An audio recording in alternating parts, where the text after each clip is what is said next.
नमस्कार दोस्तों, हर्षित द्विवेदी एजुकेशन में आपका स्वागत है। मेरा नाम है Vineet Sagar. Daily one liner for exam 18 October 2022। आज के इंपोर्टेंट वन लाइनर्स कौन कौन सा है चेक करते हैं। सबसे पहला 90th Interpol general assembly. Prime minister Narendra Modi ji आज एड्रेस करेंगे 90th इंटरपोल जनरल असेंबली। क्या है दोस्तों Interpol? Interpol is international criminal police organisation. एक इंटरनेशनल ऑर्गेनाइजेशन है which facilitates world wide police cooperation and crime control. तो दुनिया भर के जितने पुलिस फोर्सेस है दोस्तों, इनके बीच में कोऑपरेशन इंश्योर करना, इंटरनेशनल क्राइम्स को कंट्रोल करना, ये बेसिक ऑब्जेक्टिव है इंटरपोल का। हेडक्वार्टर है लायन फ्रांस में। दुनिया का लार्जेस्ट इंटरनेशनल पुलिस ऑर्गेनाइजेशन है इंटरपोल जो है। 7 रीजनल ब्यूरोस है दोस्तों वर्ल्ड वाइड और एक नेशनल सेंट्रल ब्यूरो भी है। टोटल 195 मेंबर स्टेट्स है इंटरपोल में। ठीक, नाउ इंटरपोल वाला आइडिया एक्चुअली कंसीव हुआ था during the first international criminal police congress in 1940 and actually Interpol found हुआ था या फिर एस्टैब्लिश हुआ था सितंबर 7, 1923 को, जब ये 1923 कांग्रेस सेशन वियना में खत्म हुआ था। जब फॉर्म हुआ था इस ऑर्गेनाइजेशन का नाम इंटरनेशनल क्रिमिनल पुलिस कमीशन था। ठीक है, तो ध्यान दीजिएगा 1923 को फाउंड हुआ था इंटरपोल जो है। अब न्यूज क्या आया है दोस्तों, देखिए इंटरपोल का सुप्रीम गवर्निंग बॉडी है जनरल असेंबली। ये जनरल असेंबली हर साल मीट करते हैं, बेसिकली मेजर डिसीजंस वगैरह लेते हैं इंटरपोल का फंक्शनिंग के रिगार्डिंग। तो इस साल इंटरपोल का जनरल असेंबली मीटिंग हो रहा है न्यू दिल्ली इंडिया में। तो प्राइम मिनिस्टर नरेंद्र मोदी जी 90th इंटरपोल जनरल असेंबली को एड्रेस करेंगे आज। ठीक है ना, वैसे ये जनरल असेंबली अक्टूबर 18 से लेके अक्टूबर 21 तक कंडक्ट होगा and the meeting will be attended by around 2000 overseas dignitaries. 2000 से ज्यादा ओवरसीज डिग्निटरीज आएंगे including ministers, police chief, police officers, support staff from 195 Interpol member countries. Now general assembly के बारे में मैंने आपको बता ही दिया दोस्तों, it is the supreme governing body of Interpol. Now India के बारे में, India is one of the oldest members of Interpol. India इस ऑर्गेनाइजेशन में ज्वाइन किया था 1949 में। ठीक है, अब देखिए एक इंपॉर्टेंट पॉइंट, इंटरपोल को अगर इंडिया में कोई केसेस का इन्वेस्टिगेशन करना है तो इंटरपोल के लिए एक कॉन्टैक्ट करने का नोडल एजेंसी है हमारा सेंट्रल ब्यूरो ऑफ इन्वेस्टिगेशन। ये बात मैंने आपको पहले भी बोला है, ध्यान दीजिएगा। ठीक है, तो CBI is the nodal agency for Interpol. Now, all member states of Interpol have agreed to provide and encourage the widest possible assistance from all law enforcement agencies to prevent and combat crime against common law। तो basically देखिए crime को combat करने के लिए interpole members ने ये agree किया है कि वाइडेस्ट पॉसिबल असिस्टेंस इंश्योर करेंगे। तो बेसिकली आपस में ये कोऑर्डिनेट करेंगे, कोऑपरेट करेंगे। बेसिकली ये जितने 195 मेंबर कंट्रीज है ना, उधर जितने लॉ एनफोर्समेंट एजेंसीज है उनका कोऑपरेशन इंश्योर करना है।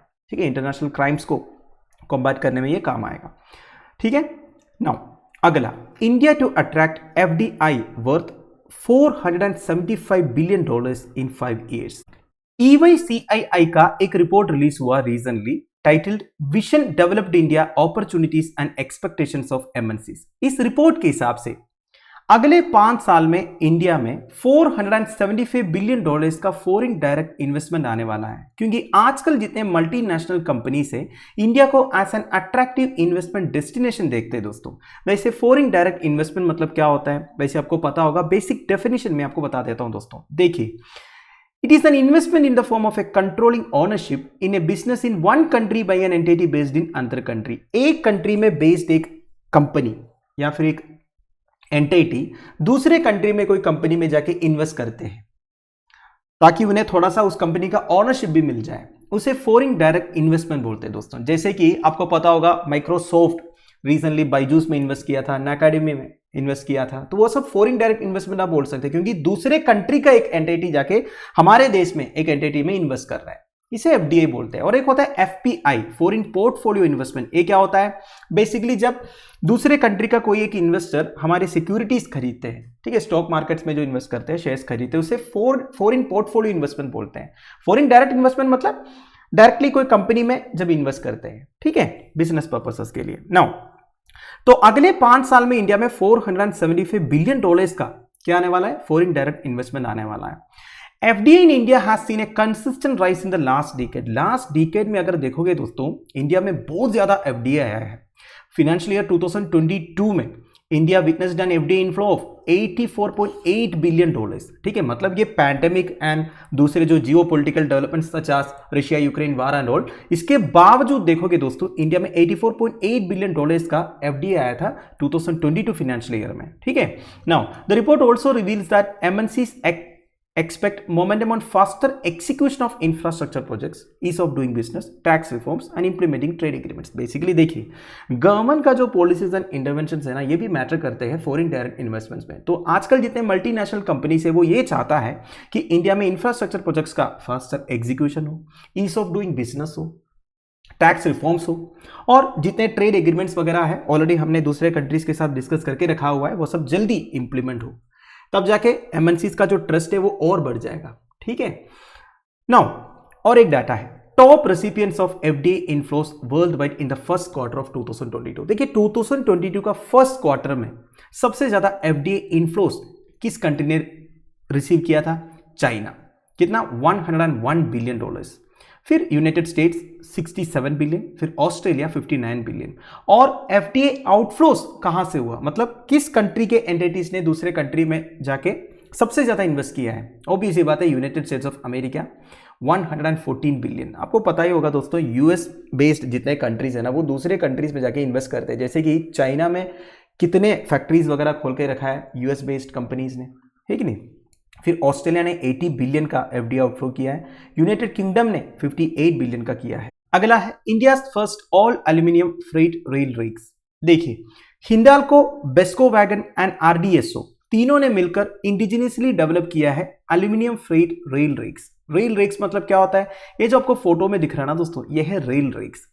ये अभी तक स्टील से बन रहा था, पर अभी एल्यूमिनियम से बन रहा है दोस्तों। एल्यूमिनियम से फायदा क्या होगा? एक तो स्टील से ये कम वेट का है, जब वेट कम होगा तो और ज्यादा लोड ये कैरी कर पाएंगे, एंड ऑब्वियस सी बात है वेट कम होगा तो ट्रेन का स्पीड भी इंक्रीज हो सकता है। तो बेसिकली रेलवे का जो फ्रीट कैरिंग कैपेसिटी है ये इंक्रीज होगा एल्यूमिनियम फ्रेट रेल रिग से।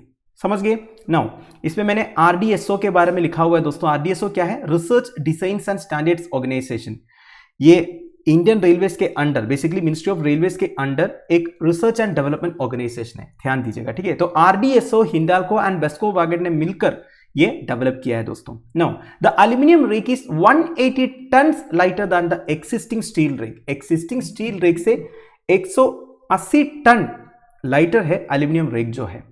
And obviously this has increased the travel speed and minimized the power consumption for the same distance। देखिए, जब वेट कम होगा तो पावर कंजप्शन भी कम होगा, आप रिलेट कर सकते हो। तो सिग्निफिकेंटली पावर कंजप्शन भी रिड्यूस हुआ है एल्यूमिनियम रेक से, and it can carry 5 to 10% additional payload, ये मैंने आपको बता दिया। Now it will improve Indian railways logistics and operational efficiency, ये भी मैंने आपको बता दिया। Now it can save 8 to 10 turns of carbon footprint for every 100 kilo weight reduction. देखिए, वेट रिडक्शन होने से, मैंने जैसे आपको पहले बताया, रेलवे का जो ऑपरेशनल एफिशिएंसी है वो इंक्रीज होगा, तो कम एनर्जी कंज्यूम होगा। कम एनर्जी कंज्यूम होने का मतलब है दोस्तों कम कार्बन एमिशंस होगा। तो basically 8 to 10 turns of carbon footprint reduce कर सकता है एवरी 100 किलो वेट रिडक्शन से। तो बेसिकली एल्यूमिनियम रेक यूज करने से कार्बन फुटप्रिंट में रिडक्शन होगा, ये बता रहा है। This means that a single aluminium rake can save more than 14,500 tons of carbon. तो एक सिंगल वैगन जो है या फिर रेक जो है ये 14,500 टन्स ऑफ कार्बन रिड्यूस कर सकता है। एंड इसके अलावा और भी कुछ स्पेशलिटीज है। ये कोरोशन रेसिस्टेंट है, 100% रिसाइक्लेबल है। Even after 30 years the aluminium rakes can operate as though new. तो देखिए 30 साल के बाद भी ये ऐसे ही काम करेंगे जैसे कि नया है, ये बता रहे हैं। और गवर्नमेंट ऑफ इंडिया का प्लान ये है दोस्तों 1 लाख एल्यूमिनियम वैगन्स को नियर फ्यूचर में डिप्लॉय करने का। तो गवर्नमेंट का प्लान ये भी है दोस्तों, इंडिया में जितने वैगन्स हैं उसका 15 to 25% एल्यूमिनियम वैगन्स करने का। ठीक है, तो इससे क्या होगा? एनुअल कार्बन फुटप्रिंट जो है ओवर 25 लाख टन्स रिड्यूस होगा दोस्तों। तो हमारा सस्टेनेबल डेवलपमेंट गोल्स वगैरह अचीव करने में ये काम आएगा। वैसे आपको पता ही है दोस्तों, हमने लास्ट ईयर COP 26 जब हुआ था तो ये कमिट करके आए थे कि हम 2070 तक एक कार्बन नेट जीरो या फिर कार्बन न्यूट्रल कंट्री बनेंगे। नेट जीरो एमिशन हम अचीव करेंगे करके, मतलब जितना कार्बन हम एमिट करेंगे उतना हम अब्जॉर्ब भी करेंगे। तो इसके लिए इस तरह के कई सारे एक्टिविटीज करना होगा। अगला है public affairs index. Bengaluru based एक नॉन प्रॉफिट ऑर्गेनाइजेशन है पब्लिक अफेयर्स सेंटर। ये एनुअली रिलीज करता है public affairs index which assesses the delivery of economic, political and social justice in the states. देखिए, हमारे देश पे जितने स्टेट्स एंड यूनियन टेरिटरी है उधर economic, political and social justice की डिलीवरी कैसा है वो असेस करते हैं दोस्तों, ये जो पब्लिक अफेयर्स इंडेक्स है। Economic justice, political justice and social justice मतलब क्या होता है? सिंपल भाषा में इकोनॉमिक जस्टिस मतलब इनकम इनइक्वालिटी ज्यादा ना हो, एक स्टेट में जितने वर्कर्स है उनके बीच में ज्यादा वेज गैप ना हो, जितना काम एक वर्कर कर रहा है उसके लिए उन्हें सफिशिएंट पेमेंट मिल जाए।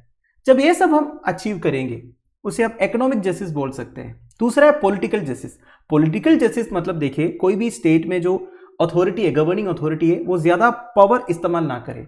अगर किसी के अगेंस्ट कुछ गलत हो रहा है वो कोर्ट जाएंगे तो कोर्ट से उन्हें जस्टिस मिलना चाहिए। तो ये सब पॉलिटिकल जस्टिस आप बोल सकते हो। पॉलिटिकली आपको जस्टिस मिलना चाहिए, लोग खुश होना चाहिए। अगर हमारे अगेंस्ट कुछ गलत हो रहा है अथॉरिटीज की तरफ से जिनके पास पावर है, तो हमारे प्रॉब्लम्स को सॉल्व करने के लिए भी एक सिस्टम होना चाहिए। जब हम ये अचीव करेंगे उसे आप बोल सकते हैं पॉलिटिकल जस्टिस है। सोशल जस्टिस मतलब क्या है? मतलब सबके लिए इक्वल अपॉर्चुनिटी हो, किसी के साथ डिस्क्रिमिनेशन ना हो, इसे सोशल जस्टिस बोलते हैं। तो ये तीनों क्राइटेरिया असेस करते हैं दोस्तों पब्लिक अफेयर्स इंडेक्स में।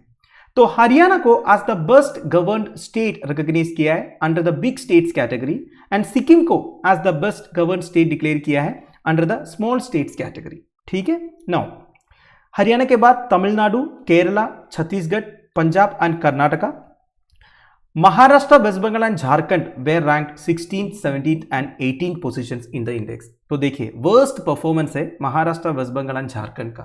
ठीक है, बिगर स्टेट्स में। स्मॉलर स्टेट्स में सिक्किम टॉप पोजीशन में है, ये मैंने आपको बता दिया। अब ब्रेकडाउन दिया है दोस्तों, इकोनॉमिक जस्टिस में कौन है सबसे ऊपर? छत्तीसगढ़, हरियाणा एंड कर्नाटका। ठीक है। वर्स्ट परफॉर्मर है West Bengal.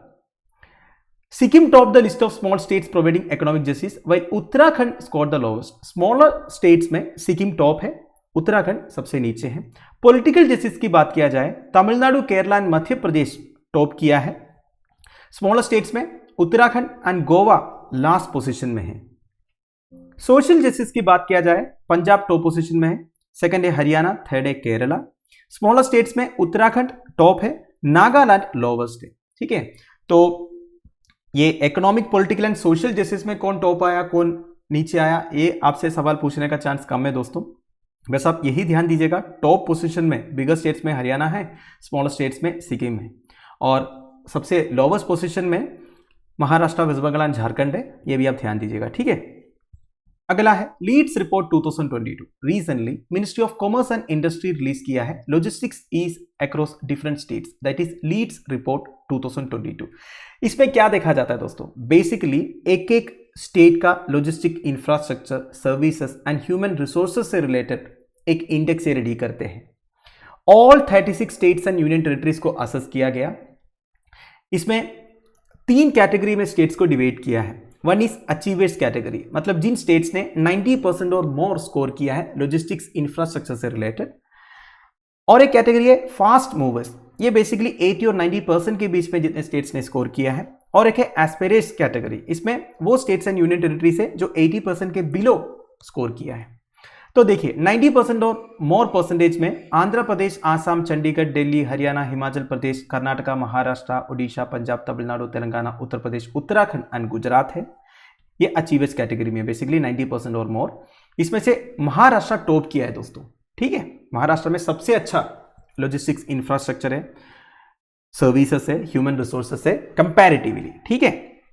And fast movers में कौन कौन से स्टेट्स हैं जिन्होंने 80 और 90% के बीच में स्कोर किया है? केरला, मध्य प्रदेश, राजस्थान, पुदुचेरी, सिक्किम एंड त्रिपुरा। बाकी जितने स्टेट्स एंड यूनियन टेरिटरीज है वो एस्पिरेट्स कैटेगरी में उन्होंने 80% के नीचे स्कोर किया है। ठीक है।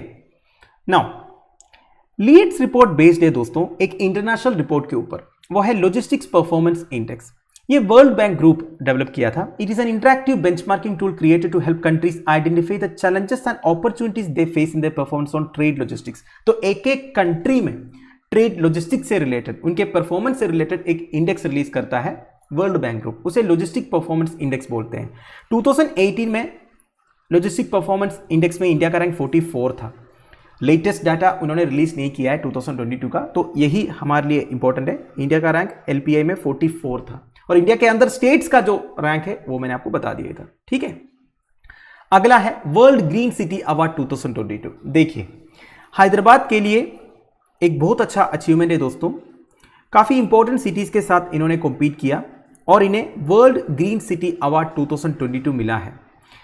देखिए दोस्तों, हैदराबाद ने कुछ इंपॉर्टेंट सिटीज़ को हराया है, जैसे कि Paris France, Bogota Colombia, Mexico City Mexico, Montreal Canada, Fortaleza Brazil etcetera.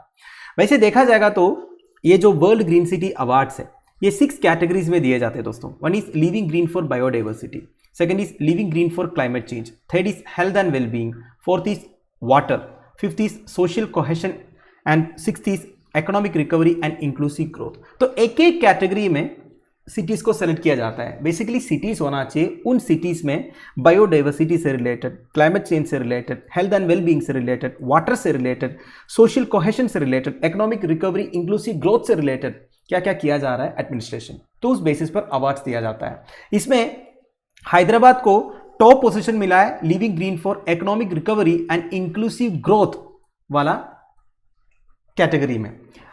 वैसे अलग अलग कैटेगरी में अलग अलग सिटीज को अवार्ड मिला है, पर ओवरऑल टॉप पोजीशन में आया है दोस्तों हैदराबाद, ये ध्यान दीजिएगा। ठीक है, नाउ ये अवार्ड दिया जाता है international association of horticulture producers द्वारा।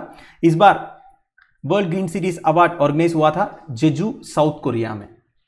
तो दोस्तों दैट्स इट। आई होप आपको वीडियो इन्फॉर्मेटिव लगा होगा। लेक्चर की PDF एज यूजुअल आपको टेलीग्राम चैनल में मिल जाएगा, जिसका लिंक नीचे डिस्क्रिप्शन बॉक्स में प्रोवाइडेड है। Thank you for watching, bye bye, have a nice day.